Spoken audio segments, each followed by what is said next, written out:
Kasi po kahit na magkaroon kayo ng writ of demolition, hindi naman po pwede po na automatic meron na po kayong title over the lands na po inyong ina-expropriate. Ibig bang sabihin, Mr. Speaker, pag ang nag-issue na po ng writ of possession ng court, yung title po kagad automatic pang napunta sa Osamis government? Hindi po.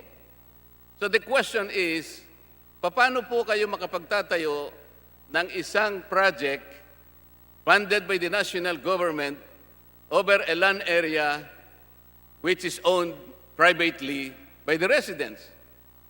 Bakit papasok ang national government like the DPWH mag-construct ng project hindi naman titulado sa Osamis government?